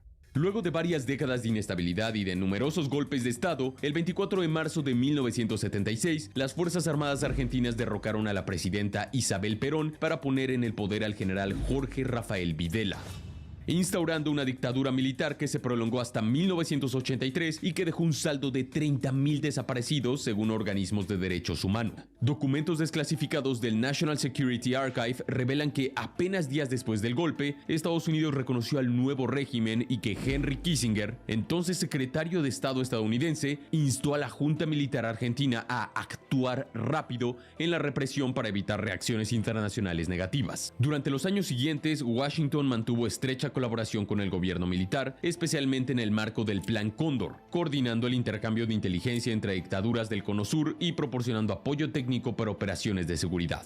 Haití, 2004. Derrocamiento de Jean-Bertrand Aristide. El 29 de febrero de 2004, el presidente haitiano Jean-Bertrand Aristide abandonó el país en medio de una rebelión armada y un clima de creciente violencia. ¿Cómo lo hizo? Bueno, a bordo de un avión militar estadounidense C-141 Starlifter de la Fuerza Aérea de los Estados Unidos. Aristide, que había sido derrocado ya una vez en 1991 y restituido por Estados Unidos en 1994, acusó directamente a Washington de secuestrarlo y forzarlo al exilio en África. La versión oficial de Estados Unidos sostiene que Aristide renunció voluntariamente y aceptó ser trasladado en un avión estadounidense para evitar un derramamiento de sangre. Sin embargo, varios testigos y el propio Aristide afirman que fue presionado para dejar el poder. Granada, 1983. Invasión de los Estados Unidos. El 25 de octubre de 1983, fuerzas estadounidenses y caribeñas invadieron Granada en la operación Urgent Fury. Esto pocos días después del asesinato del primer ministro Maurice Bishop. Washington justificó la acción alegando la protección de estudiantes estadounidenses y la eliminación de una supuesta amenaza comunista en la isla. Venezuela, 2002. Golpe contra Hugo Chávez. El 11 de abril de 2002, una serie de protestas masivas y el pronunciamiento de sectores militares llevaron a la breve destitución del presidente Hugo Chávez. Durante solamente 48 horas, el empresario Pedro Carmona asumió el poder antes de que las fuerzas leales devolvieran a Hugo Chávez a la presidencia. Estados Unidos fue acusado de apoyar el golpe y de mantener contacto con líderes opositores antes y durante la crisis. Documentos desclasificados confirman que Washington estaba informando de los planes y simpatizaba con los golpistas. El siguiente es un caso sumamente similar, pero con 50 años de diferencia. Cuba, 1952. Golpe de Fulgencio Batista. Ese día, el exdictador y entonces candidato presidencial interrumpió la campaña electoral con un levantamiento militar que tomó La Habana sin resistencia significativa. Finalmente, Batista sería derrocado por Fidel Castro y la Revolución Comunista de 1959. Eso sí, está 100% confirmado que durante las siguientes décadas, la CIA intentaría derrocar y asesinar a Fidel Castro en muchísimas ocasiones. México. La relación entre Estados Unidos y México a lo largo de la historia ha sido compleja y en muchos momentos muy tensa. Si bien no hay casos concretos de golpes de Estado en tiempos de la Guerra Fría, sí hubo una intervención política de inteligencia sostenida. Documentos desclasificados revelan que al menos 4 expresidentes mexicanos, Adolfo López Mateos, Gustavo Díaz Ordaz, Luis Echeverría Álvarez y José López Portillo, mantuvieron distintos niveles de relación con la CIA, recibiendo información, respaldo e incluso incluso en algunos casos pagos directos. En términos prácticos, esto los convierte en colaboradores y en lenguaje técnico en agentes. Esta cooperación encubierta buscaba garantizar que México se mantuviera políticamente estable, fuera de cualquier influencia comunista en altas esferas de gobierno y alineado con los intereses de Washington en plena Guerra Fría. Aunque es un ejemplo de injerencia política clara, no hubo un derrocamiento armado ni una operación clandestina para cambiar el gobierno de México. En conclusión, como verás, la intervención estadounidense en América Latina ha tomado diversas formas y, si bien no es tan frecuente como en la Guerra Fría, no ha desaparecido por completo.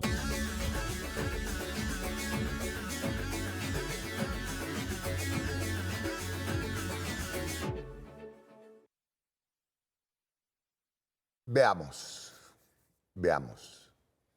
No hay una intervención de la CIA y del gobierno norteamericano más atroz que lo que fue el Plan Cóndor.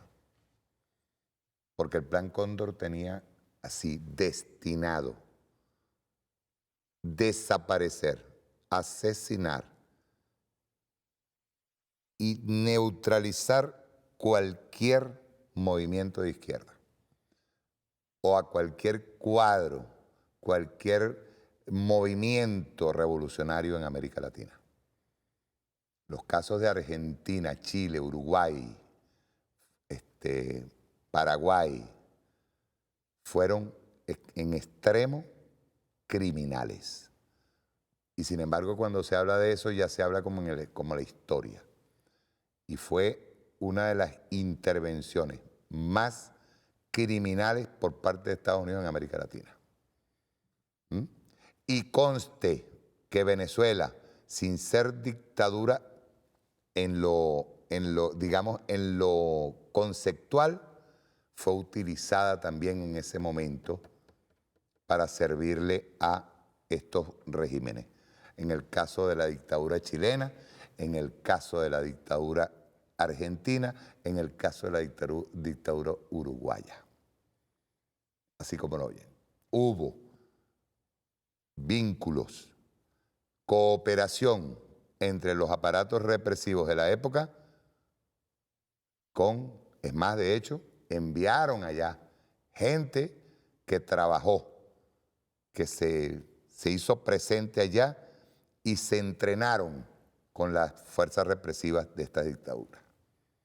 Aquí hubo uno, siempre se me olvida el nombre, pregúntale a Guerrero si se acuerda. Aquí hubo uno que fue jefe de la policía de Miranda en el año 2002, Peralta, apellido Peralta, Rojas Peralta. Rojas Peralta era jefe de la policía de Miranda cuando estaba Enrique Mendoza. En pleno golpe de Estado, Rojas Peralta, que fue entrenado, fue amiguito de Posada Carriles, amiguito, alumno de Posada Carriles.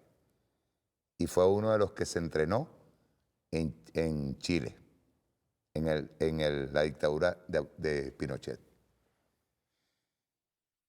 ¿Y en qué se entrenaron? Bueno, en lo que hacía el señor que murió acostadito en su cama, protegido por el gobierno norteamericano, Posada Carriles, alias Comisario Basilio. Fue protegido por la policía política de la Cuarta República, la policía política. No hay una como esa. Ahora, ¿qué estamos viendo en este momento? Un Noboa comprometido. No solamente miembro de un cartel que está sacando con su banana, sacando droga por el Pacífico. Un Perú con una persona que acaba de ocupar la presidencia porque sacaron a Boluarte. Un Perú con un presidente que tiene un pasado de abuso sexual. Y los pueblos en la calle, en Perú y en Ecuador. Y en Argentina, una bestia que está cada vez más involucrada en casos de corrupción, del que se burlan se burlan. Yo le voy a pasar este videito, es pequeño, pero hay que verlo. La televisión británica, cuando vio al señorito Milei en un concierto cantando rock and roll, se burlaron de él. Se burlaron, pero de una forma, tirando chistes, ¿saben? Le dijeron que era el Wolverine, era un Wolverine de bajo presupuesto. Vamos a verlo.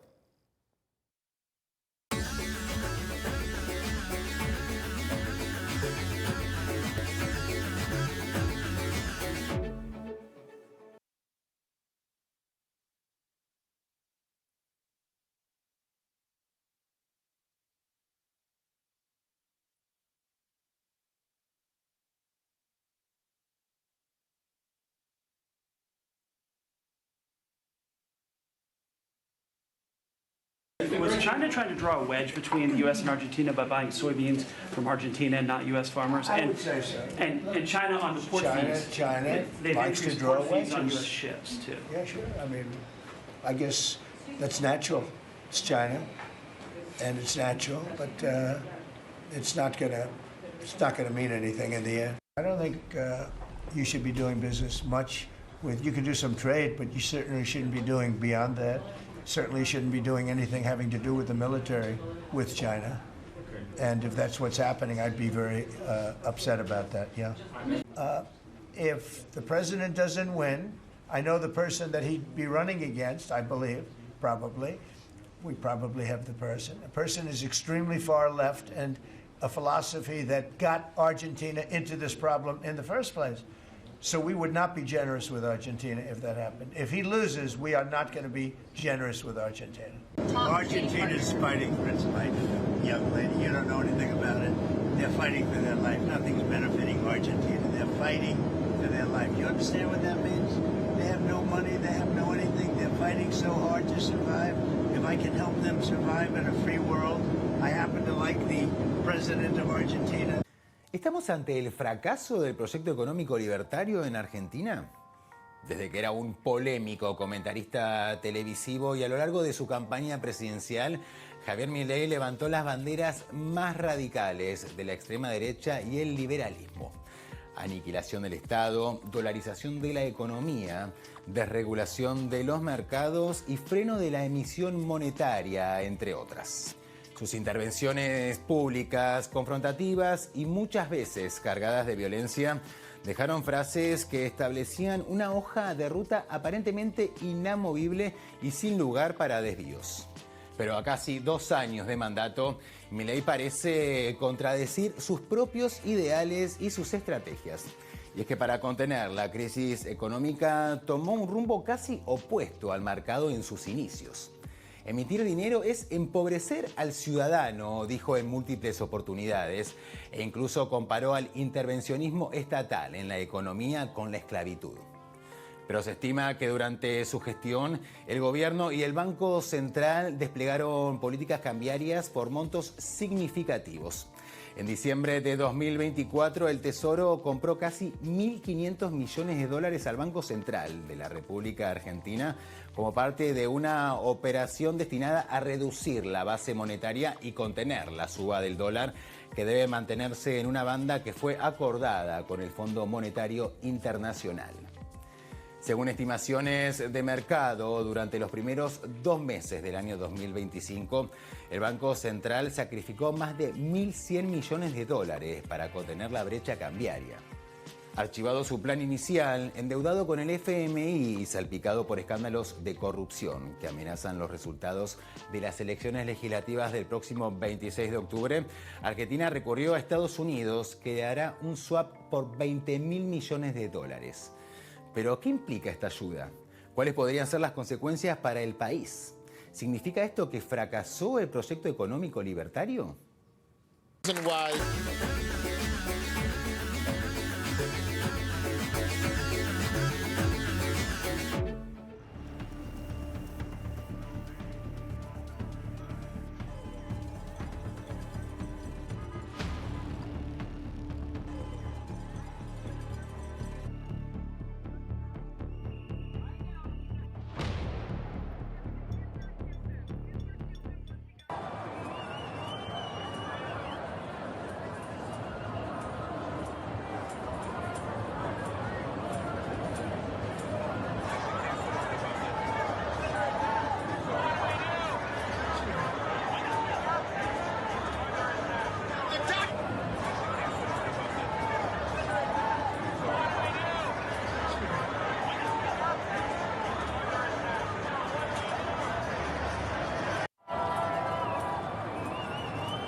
Y por si quedaban dudas del nivel, su vicepresidente, ultra entre ultras, se sumó también a la fiesta de la vergüenza ajena. No se salva ni uno. Cuando el poder empieza a fabricar literalmente su propia realidad, deja de ser un show y empieza a ser un régimen. Uno donde la verdad se renderiza.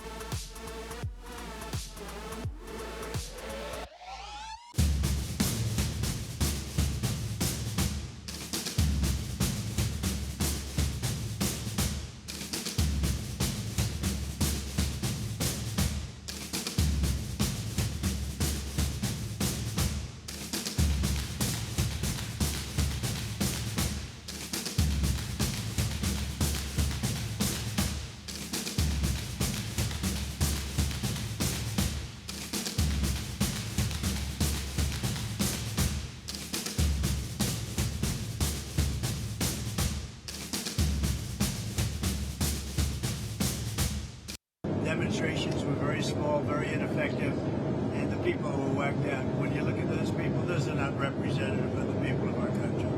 Mr. President, besides San Francisco... And by the way, I'm not a king. I'm not a king. I work my ass off to make our country great. That's all it is. I'm not a king at all.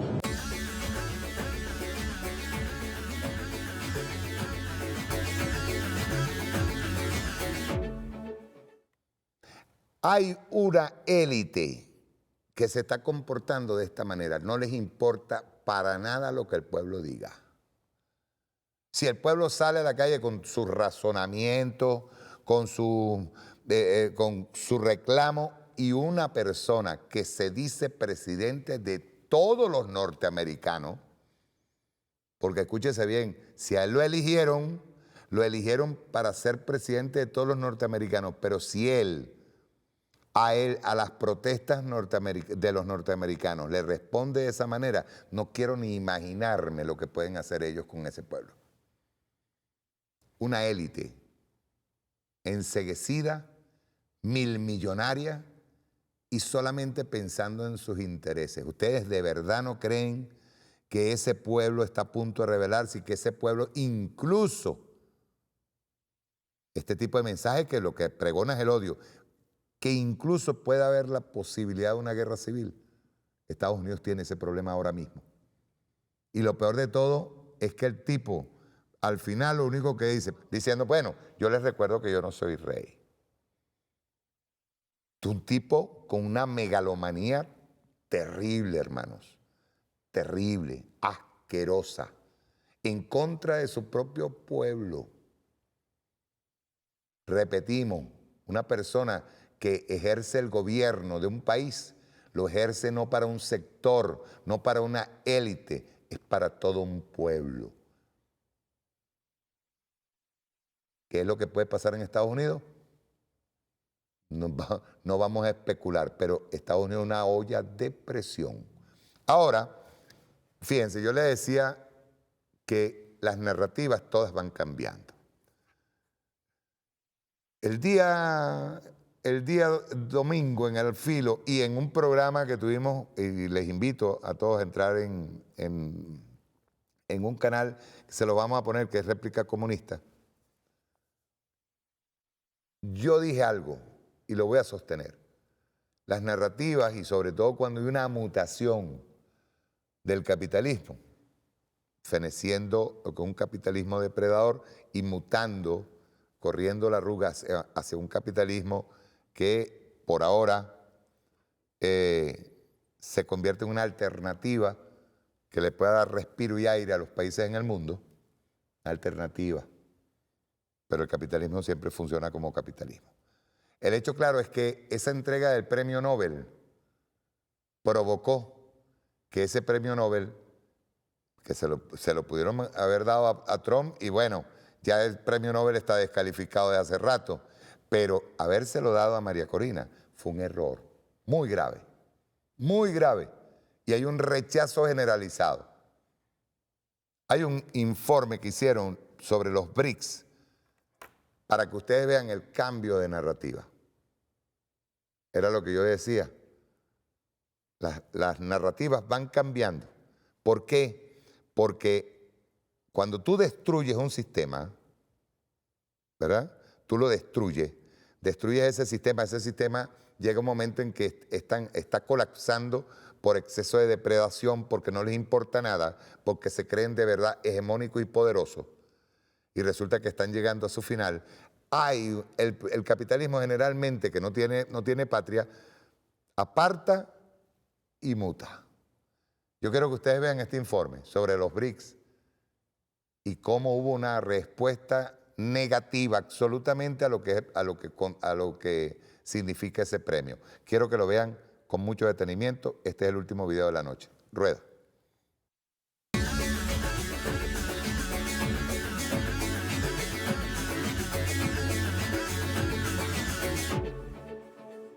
I told anybody wants to be in BRICS, that's fine, but we're going to put tariffs on your nation. Everybody dropped out. They're all dropping out of BRICS. They said, like I said, we're dropping out of BRICS. And BRICS is like, they don't even talk about it anymore.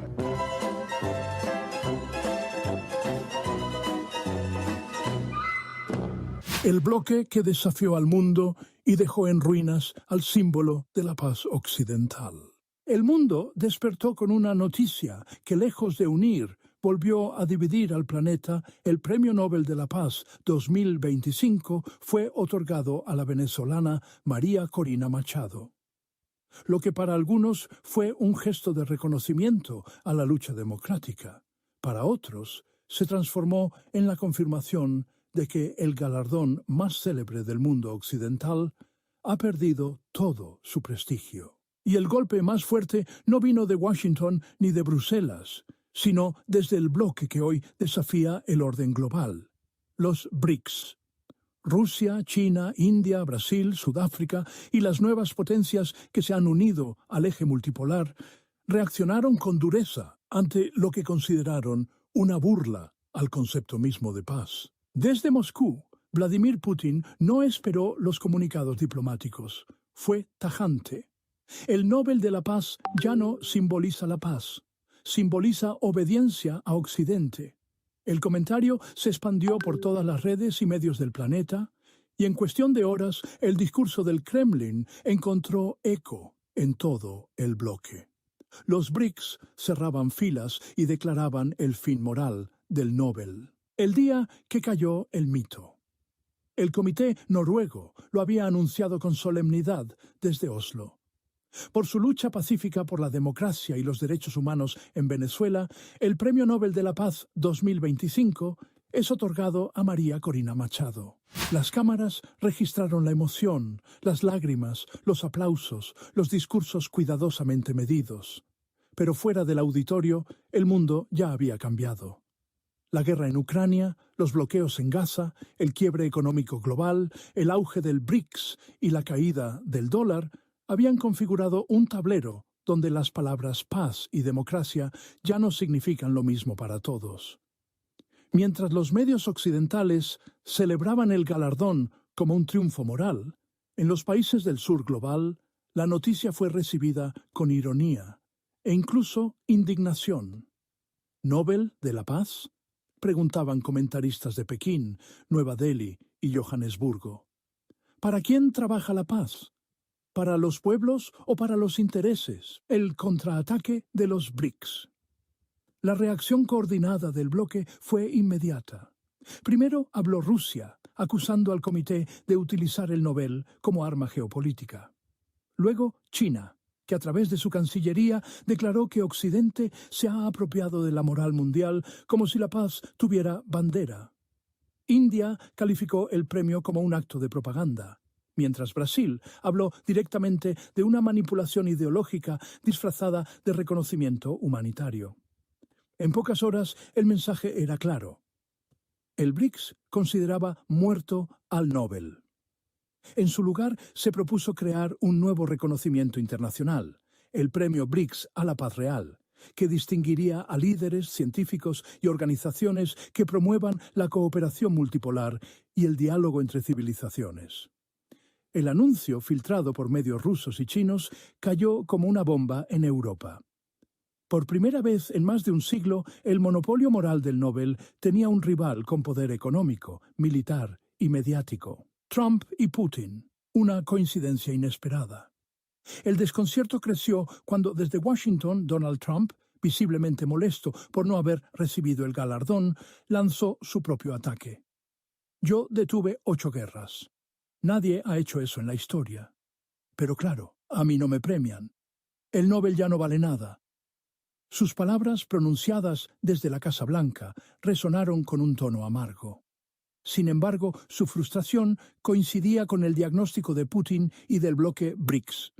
El Nobel se había convertido en un trofeo político. Y así, en cuestión de horas, 2 polos opuestos del poder mundial, Trump y Putin, coincidían en algo que parecía imposible: el descrédito total del Premio Nobel de la Paz, el símbolo que se quebró.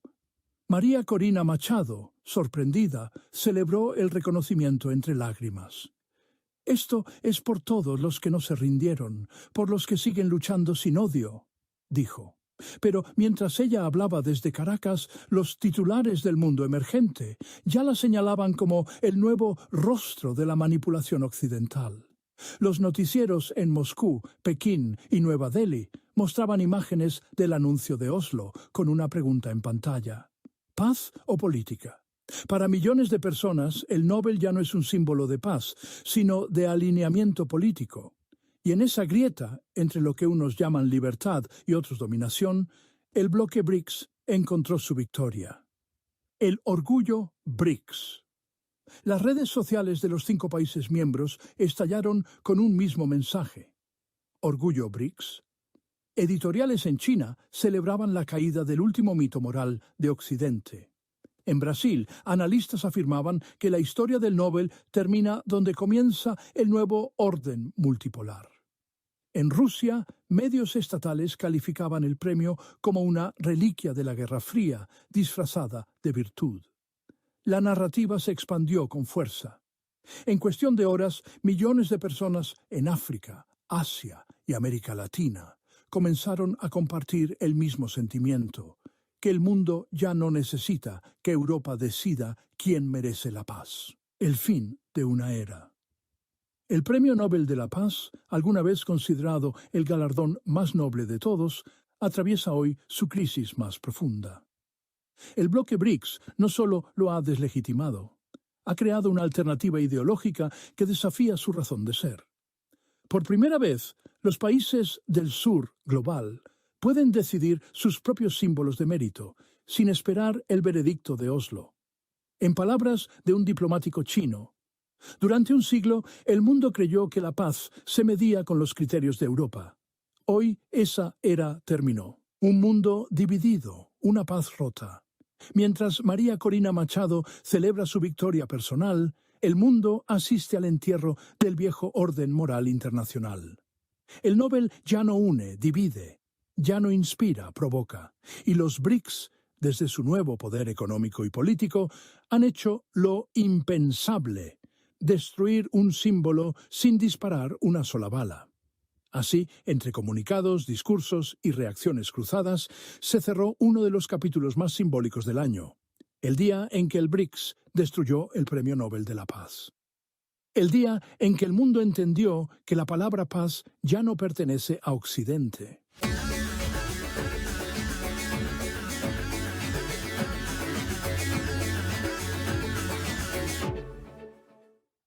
Ya estamos terminando el programa de hoy, pero quiero hacer una observación. Cuando ustedes ven a un Trump que trata de dominar TikTok, que trata de declarar desde cualquier lado, siempre tiene algo que decir. Pero cuando tú ves a un imperio que está negando lo que es evidente ante sus ojos, o que cree que diciéndole a su gente o a su pueblo va a creer en lo que le está diciendo a pie juntita, sin darse cuenta de la preeminencia que tiene ahora mismo los BRICS, de cómo los BRICS han venido sustituyendo a un imperio decadente. Cuando ustedes ven que un presidente niega el crecimiento de los BRICS, es porque realmente su economía está en declive. En América Latina nada más, esto es un dato, en América Latina nada más, el dólar ha dejado de ser, ha venido bajando y ha dejado de ser esa punta de lanza monetaria en contra del mundo. Y en todo el mundo, ahora mismo, hay, escúchese bien, un enfrentamiento en contra de la hegemonía del dólar y la hegemonía de Estados Unidos. Hay que ver a Europa cómo está, hay que ver todo lo que está pasando en el mundo. Eso no lo pueden borrar y eso tampoco lo pueden negar. Así que a todos, muy buenas noches. Les invito para el próximo domingo al filo de la medianoche y el próximo martes La Hojilla en TV por Venezolana de Televisión. Un abrazo a todos, se les ama.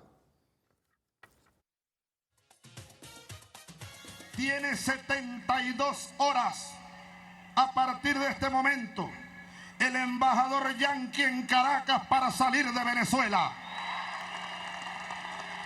Tiene 72 horas. Cuando haya un nuevo gobierno en Estados Unidos, mandaremos un embajador. Un gobierno que respete a los pueblos de América Latina. A la América de Simón Bolívar, carajo. Aquí estamos, los hijos de Bolívar, los hijos de Guaycaipuro, los hijos de Tupac Amaru. Y estamos resueltos a ser libres. Sépanlo, estamos resueltos a ser libres. Pase lo que pase y cuéstenos lo que nos cueste. Ya basta. El día que nosotros, todos los suramericanos, cantemos como un solo gallo, nos respetarán. Nos respetarán. Ahí está el secreto. El día que hablemos con una sola voz, nos respetarán los poderosos del mundo. Nos han tenido divididos y cada quien defendiendo sus propios intereses. Nosotros no. Nosotros defendemos y defenderemos la dignidad de nuestros pueblos hasta las últimas consecuencias. Prepárense.